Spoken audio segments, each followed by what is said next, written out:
자, 옆에 분들과 한번 인사하겠습니다. 하나님을 기쁘시게 합시다.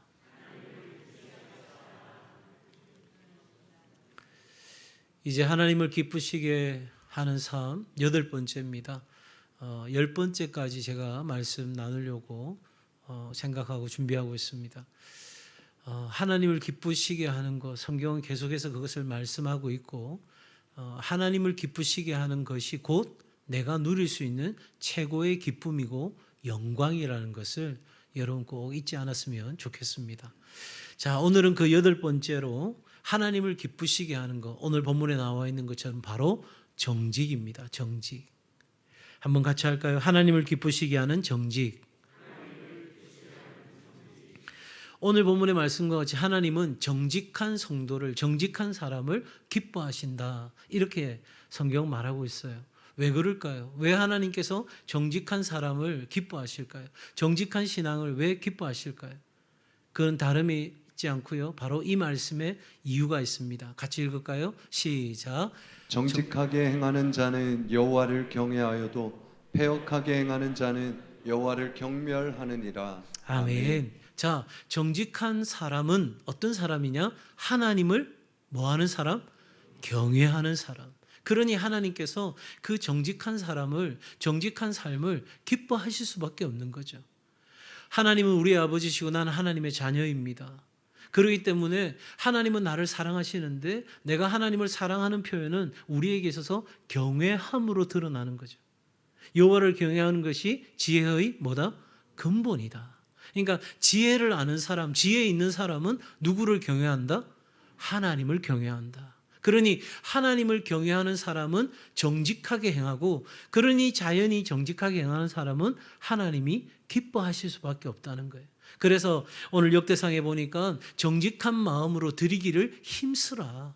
그러니까 우리가 무엇을 드리든지 간에 찬양을 드리든 기도를 드리든 헌금을 드리든 내 몸의 봉사를 드리든 무엇을 하나님께 드리든 그 모든 것의 중심에는 뭐가 있어야 된다? 정직함이 있어야 된다. 이 부분을 우리가 간과할 때가 너무 많아요. 그래서 오늘 저는 특별히 이 정직이라는 것을 통해서 하나님을 어떻게 기쁘시게 할까 함께 나누어 보고자 합니다. 안타깝게도 이런 뉴스를 보면 여러 많은 뉴스들이 점점 악해져 가는 세상을 보도하고 있습니다.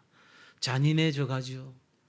아이를 낳고 그 아이를 출생신고를 하지 않은 그런 수많은 아이들이 생명을 잃는 일들이 지금 이 땅에서 벌어지고 있다는 걸 생각만 해도 어떻게 이럴 수가 있을까? 그런 생각이 들지 않습니까?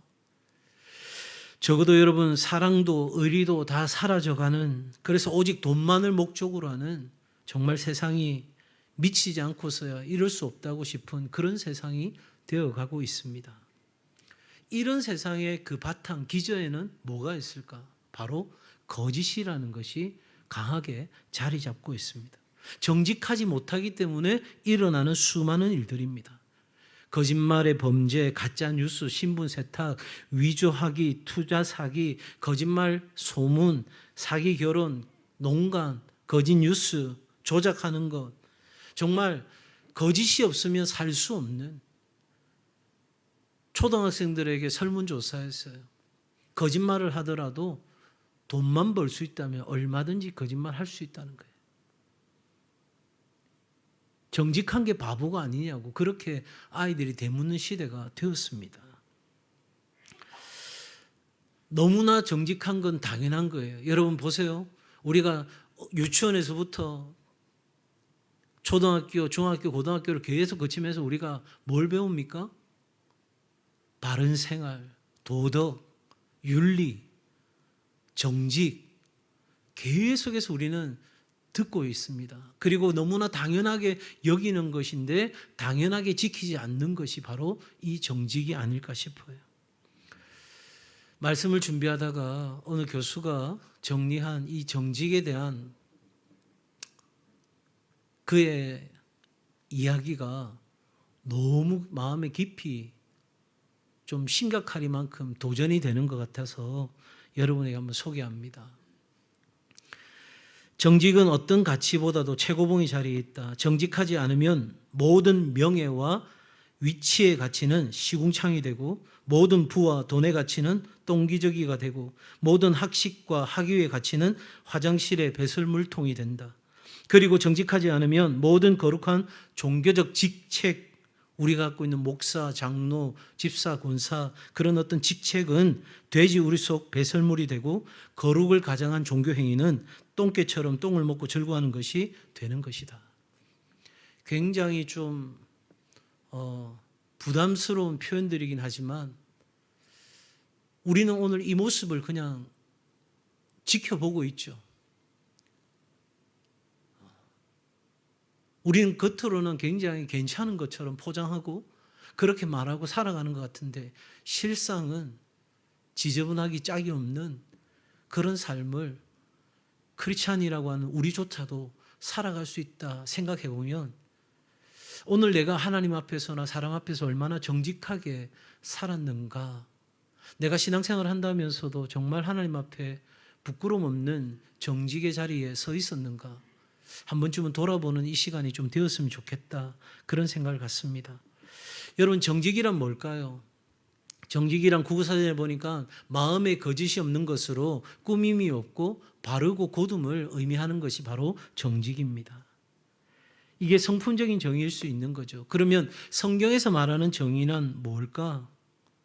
하나님이 옳다고 하는 것을 바로 그 선을 향하여 올곧게 걸어가는 거예요.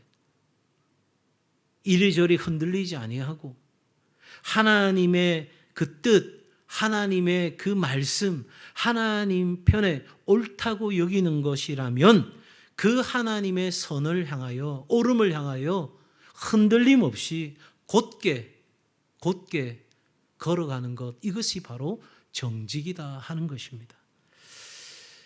정직이 얼마나 중요한지 여러분, 영국 속담을 하나 소개하겠습니다. 그 영국 속담을 나누기 앞서서 여러분, 그러기에 이 정직은 세계 최고의 투자가죠. 워렌 버핏이라는 사람이 이야기한 것인데, 정직은 아주 비싼 재능이다. 싸구려 인간들에게 기대하지 마라.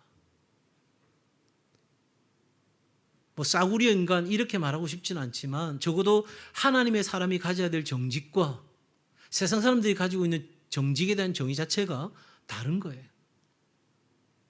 일반적으로 말해도 세상에서 정직한 사람을 보기는 쉽지 않아요. 고결한 사람, 괜찮은 사람, 수준 있는 사람, 그런 사람들에게서 정직의 태도가 나오는 거예요. 워렌 버핏의 이 말도 굉장히 우리가 마음에 담아둬야 될 이야기가 아닐까 싶어요.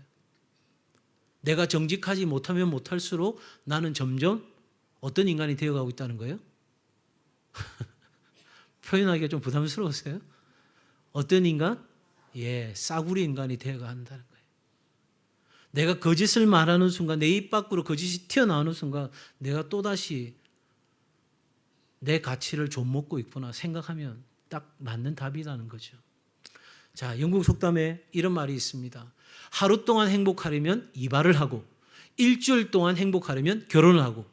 청년들, 일주일. 일주일 행복하려면 결혼을 하고, 한 달 동안 행복하려면 말을 사고. 그러니까 영국 신사들 말을 많이 타고 다니니까 한 달에 말 타는 거. 한 해를 행복하게 지내려면 새 집을 짓고, 새 집에 살아도 1년이면 끝이라는 거예요.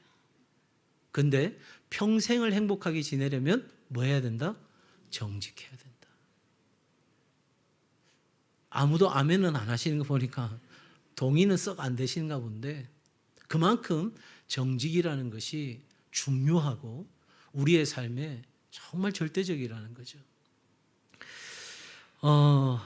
적어도 오늘 우리의 삶에 이 정직이 얼마나 중요한지 또 한 사람을 통해서 확인을 해봅니다. 미국 독립전쟁의 수훈자이고 미국 제1, 2대 대통령을 역임했던 조지 워싱턴은 어릴 때부터 부모로부터 신앙교육을 받으면서 정직에 대한 교훈을 동일하게 요구받았습니다.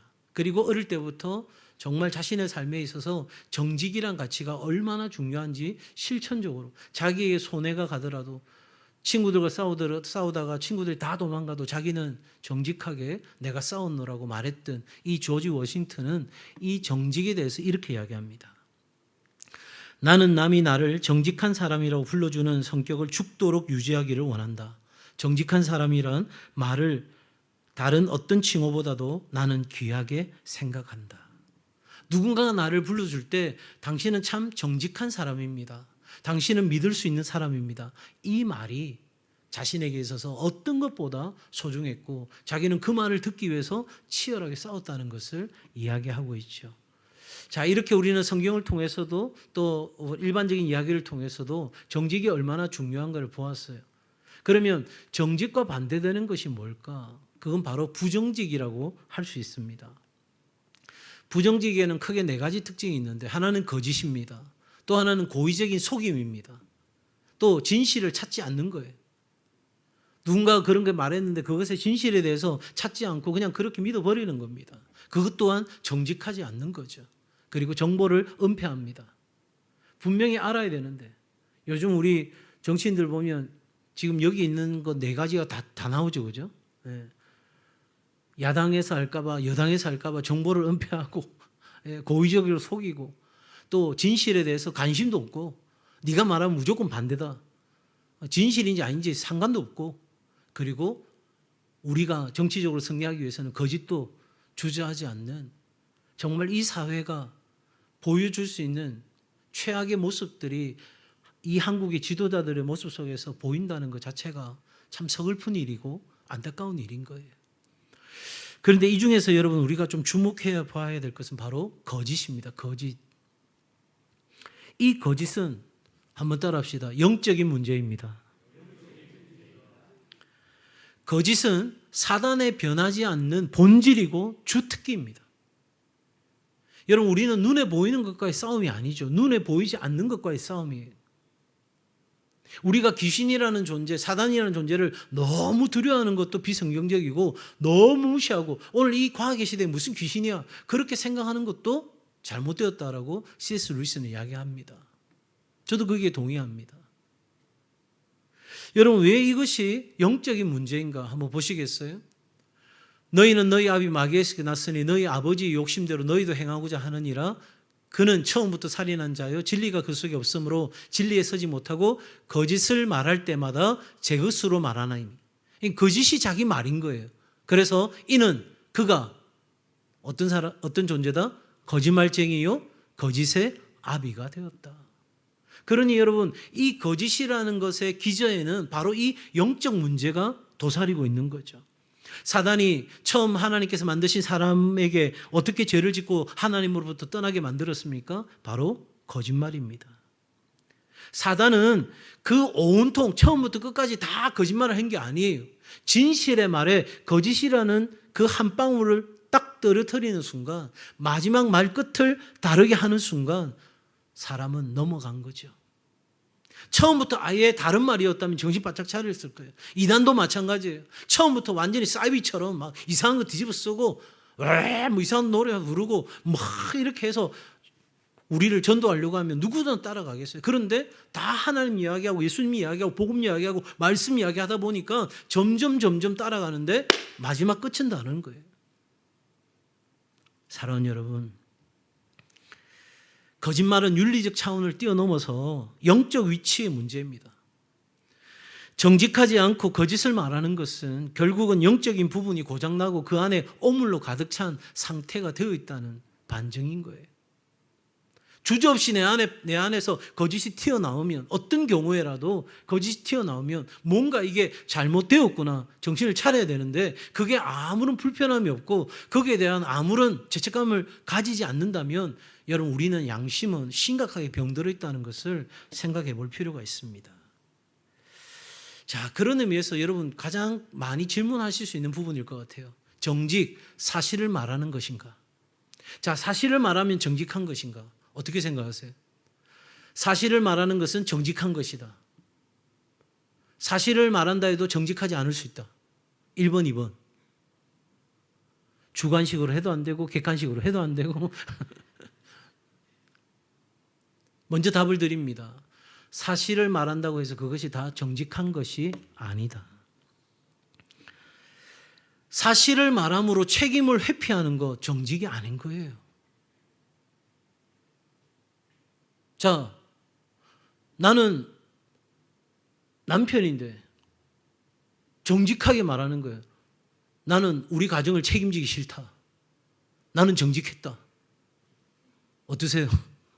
자매 여러분, 공감이 확 되십니까? 야, 우리 남편 진짜 정직하다. 이상한 거 아니겠어요? 어쩌면 필요하면 때로는 거짓말이 필요할 때가 있죠. 성경에도 그런 장면이 나와요. 대표적인 두 가지 사건이 있죠. 모세 시대의 산파. 아이를 다 죽이려 했는데 안 죽였잖아요. 기생 라합. 사실대로 말한 거 아니잖아요. 그죠? 근데 우리가 그들을 가리켜서 거짓말쟁이 이렇게 이야기는 안 하잖아요. 기생 라합이 거짓말했습니다. 이렇게는 안 하잖아요. 왜냐하면 거기에는 뭐가 있어요? 하나님의 뜻이라고 하는 고귀한 목적을 향해서 내가 어떻게 살아야 되는가를 반응하는 그 삶이 보이기 때문에, 다시 말하면 그들의 그 말 속에는 사랑이 동기가 되어 있다는 거예요. 우리가 사랑이 동기가 되어 있지 않는 사실의 말은 죄송하지만 성경이 말하는 정직은 아닌 거예요. 그게 사실일 수는 있어요. 그러나 정말 올곧은 삶의 모습은 아닌 거죠. 이 말이 거짓을 얼마든지 미화시킬 수 있다. 선을 위해서는 하얀 거짓말도 충분히 할 수 있다. 이 이야기를 하고 싶은 게 아니에요. 우리가 사실을 말한다는 미명하에 얼마나 많은 상처를 다른 사람들에게 주고 있는지 모른다는 거죠. 나는 정직하다고, 나는 솔직하다고 그렇게 말하는데 나는 싸구려 입이 되어서 다른 사람을 죽이는 일에 나도 모르게 정직이라는 포장지를 엎어씌우고 우리가 그렇게 하고 있을 수도 있다는 겁니다. 하나님의 뜻을 최고의 목적으로 삼지 않는 사실, 솔직함, 성경은 그것을 정직이라고 말하고 있지 않습니다. 그럼 도대체 정직하다 안 하다 그 기준이 뭐냐? 이렇게 우리가 질문할 수 있을 겁니다. 정직의 기준이 뭘까요? 성경은 말합니다. 같이 읽습니다. 시작. 사람의 행위가 자기 보기에는 모두 정직하여도 여호와는 마음을 감찰하시느니라. 아멘. 적어도 정직은 세 가지 차원에서 만족함이 있어야 돼요. 첫째, 하나님이 정직하다고 인정해 주셔야 돼요. 두 번째, 내 앞에 있는 사람이 정직에 대해서 인정할 수 있어야 돼요. 그리고 내 안에 있는 양심이 나는 정직하게 이 말을, 이 행동을 하고 있다고 하는 이 세 가지가 분명해야 되는 거예요. 아마 우리 청년들도 직장 생활하면서 정직하게 말하기가 참 쉽지 않은 순간순간들을 맞이할 거예요. 제가 오늘 시간이 많지 않기 때문에 영상까지 준비했다가 다 생략했는데, 우리나라 최고 기업인 중에 한 사람도 젊은 날부터 정직했던, 누구나가 다 이득을 취할 수 있는 상황에서도 자기가 했던 약속을 지키기 위해서 기꺼이 희생했던 사람, 자기가 손해볼 걸 알면서도 끝까지 자기가 한 약속에 대해서 충실했던 사람, 그는 결국 하나님께서 귀 쓰는 사람이 되었던, 아마 여러분 유튜브든 인터넷이든 찾아보면 정직함으로 성공한 사람들의 이야기는 수도 없이 나와요. 모든 성공한 CEO들의 가장 중요한 공통점 중에 하나도 정직에 있어요. 이 정직은 내가 생각해서 정직이 아니라 바로 이 세 가지 차원에서 하나님이, 그리고 내 앞에 있는 사람들이, 그리고 내 양심이 정직하다고 인정하는 이 기준이 우리 안에서 명확해져야 되는 거예요. 그러니까 양심이 깨끗하려면 하나님 앞에 더 거룩함으로 서야 되는 거죠. 양심이 더러워져 있으면 한 축이 무너진 거잖아요. 그럼 양심에 꺼리낌 없이 우리는 어떤 거짓말이든 어떤 정직하지 못한 일이든 하게 되는 거죠. 자, 여러분, 그러면 정직이 왜 필요한가? 그 정직의 필요성에 대해서 한번 정리해 보겠습니다. 정직의 필요성 그 첫 번째, 같이 합니다. 시작. 정직은 하나님과 교제하는 확실한 통로다. 하나님과 내가 교제가 이루어져야 하늘의 모든 신령한 복을 내가 경험하고 누리는 거잖아요. 아멘. 예. 내가 하나님과 교제가 이루어져야 여호와 이레에 나의 필요를 돌보시고 나의 필요를 채우시는 그 하나님을 경험하게 될 거 아니에요. 교제가 끊어졌는데 하늘로부터 그 신령한 복이 올 수 있는 모든 통로가 차단되어져 있는데 어떻게 우리가 그러한 은혜를 잊고 살아갈 수 있겠어요? 자, 볼까요? 여러분, 잠언 3장 32절입니다. 대저 패역한 자는 여호와께서 미워하시나 정직한 자에게는 그의 뭐가 있다? 교통하심이, 교제하심이 있다는 거예요. 하나님은 누구하고 대화하고 싶어서 하세요? 정직한 자와. 왜 그런지는 제 처음에 이야기했죠. 정직한 자가 누구를 경외한다? 하나님을 경외하니까. 그러니 그 정직한 자를 하나님은 만나기를 기뻐하시고 하나님의 이야기를 들려주기를 원하시고 하나님이 자신을 계시하기 원하실 때 바로 그 정직한 자에게 내가 누구인지, 내가 무엇을 행할 것인지 드러내 보이시기를 기뻐하시는 거예요. 자, 같이 읽을까요? 시작. 정직의 기도가 하늘 문을 연다. 여러분, 하나님 앞에서 정직하지 않으면 기도의 문은 닫힌 거예요. 나는 혼자 열심히 부르짖고 있지만 하늘 문은 닫혔다고 보면 정답이에요.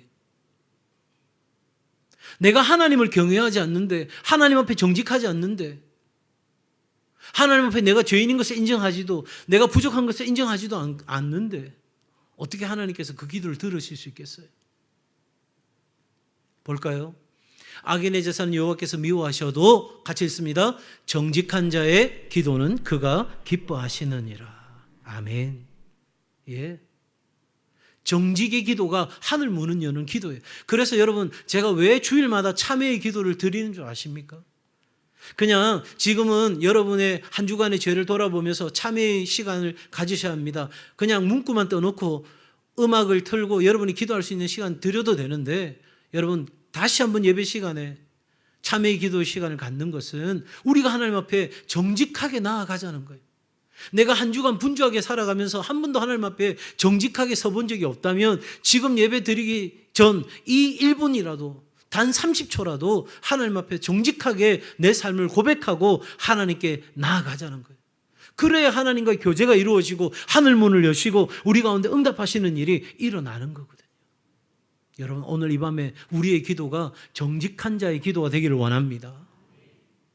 다음으로 같이 합니다. 정직은 은혜를 담는 그릇이다. 여러분, 일반인들에게도, 하나님 믿지 않는 사람들에게도 인격과 모든 삶과 가치관을 담는 그릇이 바로 정직이에요. 신앙인도 마찬가지예요. 모든 것을 담는 그릇이 바로 정직이에요. 여러분, 하나님께서 깨끗하지 않는 그릇에 부어주실 수가 없는 거죠. 무언가를 담을 수가 없는 거예요.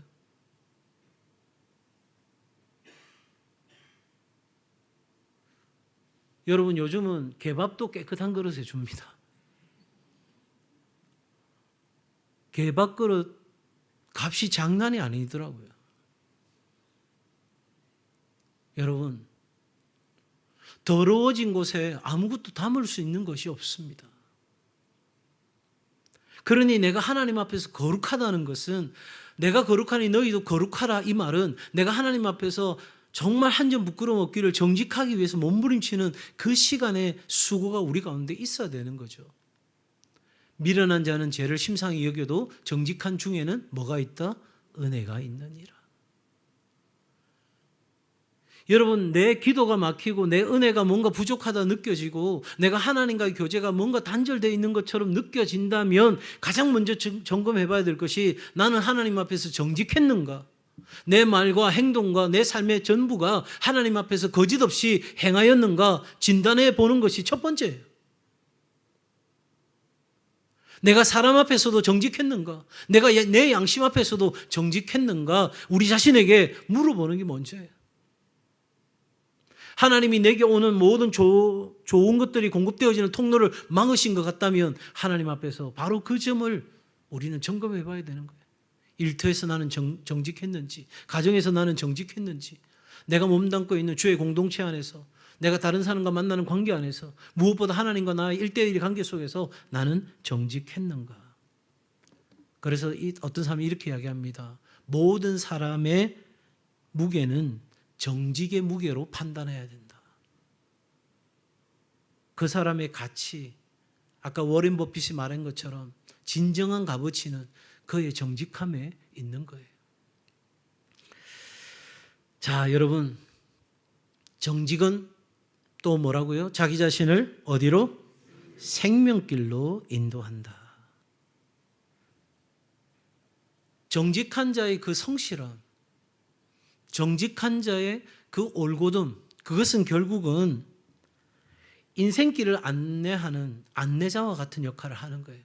뭐가? 정직이.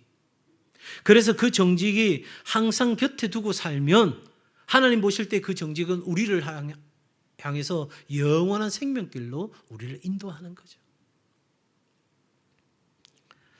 그러기에 이 정직은요, 우리의 삶에 있어서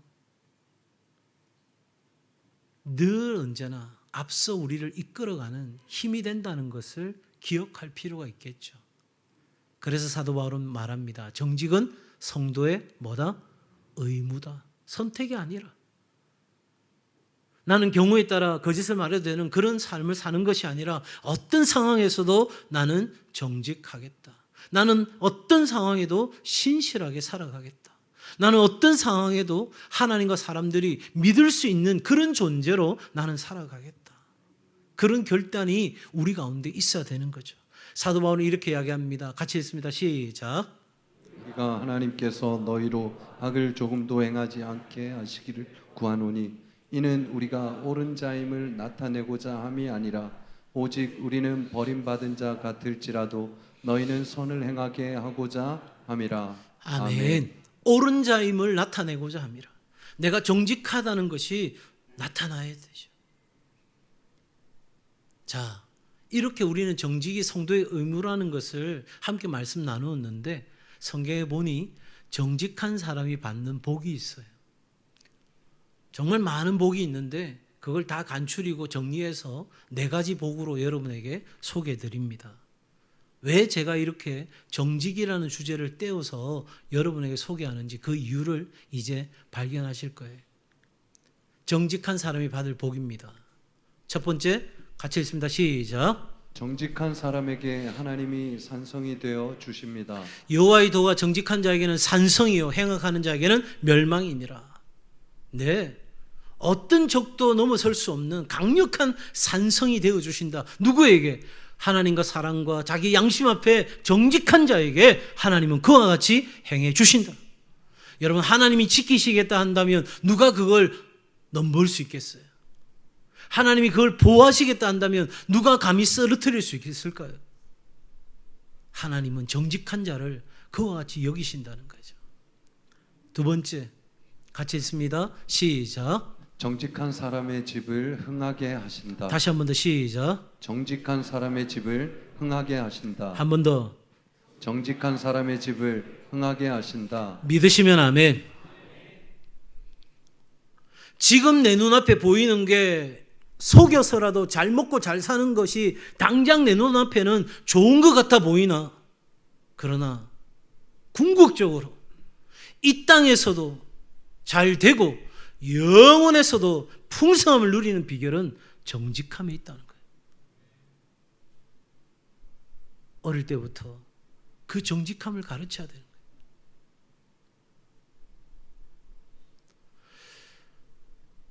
그런 에피소드가 하나 나오더라고요. 어릴 때부터 아빠가 대충 부정직한 모습을 보이는 거, 삼촌이 부정직한 모습을 보이는 거, 그럴 때마다 물어보면 사람은 다 그렇게 산다고. 그런데 그 아들이 커서 사기죄로 감옥에 들어갔어요. 아버지가 면회 가서 이야기합니다. 아들아, 네가 어떻게 하다가 이렇게 됐니? 내가 언제 너에게 이런 걸 가르쳤니? 아들아, 네가 왜 이 모양 이 꼴이야? 그때 아들이 뭐라고 했을까요? 아버지 괜찮아요. 인생은 다 이런 거예요. 저는 재수 없어서 걸렸을 뿐이에요. 정직한 사람의 집을 하나님께서 흥왕케 하십니다. 악한 자의 집은 반드시 망하고 정직한 자의 장막은 흥한다는 것이 하나님의 뜻입니다. 그러니 여러분, 정직하게 살아 손해보셨습니까? 정직하게 살아 내가 너무 억울한 지경에 처했습니까? 정직하게 살아 내가 너무 원통한 가운데 있습니까? 정직하게 살았는데 이럴 수는 없다고 생각됩니까? 바로 그 순간 하나님의 약속을 신실하게 붙드는 은혜가 있기를 바랍니다. 그게 믿음입니다. 그게 그리스도인입니다. 그게 하나님의 자녀가 사는 방식입니다. 세 번째, 같이 읽습니다. 시작. 정직은 후손에까지 복을 받게 한다. 시편 112편 2절에 그의 후손이 땅에서 강성하며 정직한 자들의 후손에게 뭐가 있으리로다? 복이 있으리로다. 자녀 손들이 잘 되기를 바라시죠? 이것도 아멘이 작아요. 잘 되기 바라시죠? 그러면 내가 뭐를 실천해야 된다고요? 정직함입니다. 그것이 후손에까지 복을 받게 하는 비결인 거예요. 아까 말씀드렸잖아요. 정직한 자는 하나님을 경외하는 자고, 하나님을 경외하는 자는 지혜의 근본을 아는 자고, 지혜의 근본을 아는 자는 하나님께서 반드시 복주게 되어 있다는 거예요. 그러니 여러분, 표면적으로 드러나는 이 정직의 성품이라는 것 가르칠 필요가 있는 거죠. 재밌는 이야기로 제 모교에 1년 선배 누나가 있습니다. 소아과 의사인데 부산에서 잘 나갑니다. 근데 그 누나 이야기하는 게 아니라 그 누나 반에 있는 어떤 친구 이야기예요. 그 친구는 거짓말을 할 줄 모르는 거예요. 그래가지고 만우절날 선생님 속여가지고 골탕 먹이려고 준비 다 해놓으면 그 누나가 꼭 이야기한다. 선생님, 아이들이 이렇게 했어요. 야! 좀 가만히 있어라. 근데 너무 착하기 때문에 친구들이 미워하는 말로 가만히 있으라가 아니라 그 정직이라는 게 그 사람의 몸에 완전히 배어 있어서 그 친구가 그렇게 정직하게 말할 줄 알면서도 장난쳤는데 그렇게 하니까 한바탕 다 웃고, 그 이야기를 들려줬던 이야기가 지금까지 기억나는 거 생각해 보면 저는 결혼 기도를 하고 있는가 봐요. 그런 정직한 며느리를 봤으면 좋겠다. 정직한 사람은 그 후손에까지 복을 받는다는 걸 우리가 꼭 기억했으면 좋겠고요. 마지막 네 번째, 같이 읽습니다. 시작. 정직한 자는 선한 영향력을 끼친다. 자, 여러분, 첫 번째는 정직한 사람에게 하나님이 산성이 되어주시고, 두 번째, 정직한 사람이 집을 흥황케 하시고, 세 번째, 정직은 후손에까지 복을 주는데, 정직한 사람은 얼마나 놀라운지 몰라요. 잠언 11장 1절의 말씀이에요. 같이 읽습니다. 시작. 성읍은 정직한 자의 축복으로 인하여 진흥하고 악한 자의 입으로 말미암아 무너지느니라. 아멘. 성안동이 잘 되고 울산이 잘 되고 이 대한민국이 잘 되려고 하면 어떤 사람이 흥황케 되어야 돼요? 정직한 사람이. 그래서 하나님의 교회가 부흥해야 될 이유가 여기 있는 거예요.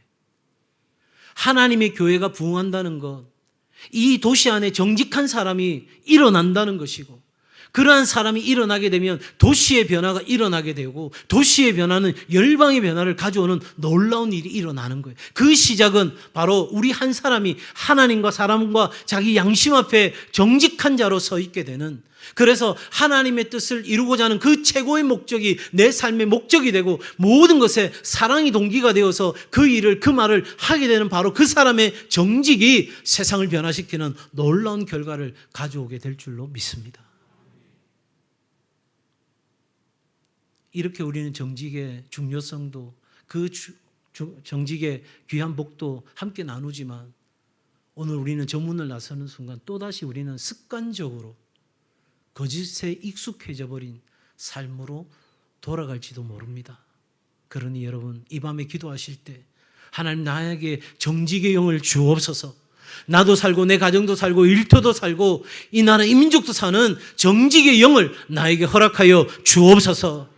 하나님, 내 입이 거짓을 말하는 입이었습니다. 내 마음이 거짓을 품고 사는 마음이었습니다. 내 삶의 자리가 거짓을 말하고 거짓을 행동으로 옮겨도 전혀 꺼리낌이 없는 그런 삶이었습니다. 하나님, 나를 불쌍히 여겨달라고 그렇게 기도하는 여러분 자녀들에게 서울대학 갈 수 있도록 도와주는 것보다, 하버드 대학, 옥스퍼드 대학 들어가는 걸 도와주는 것보다 정직하게 사는 걸 가르치는 것이 답입니다.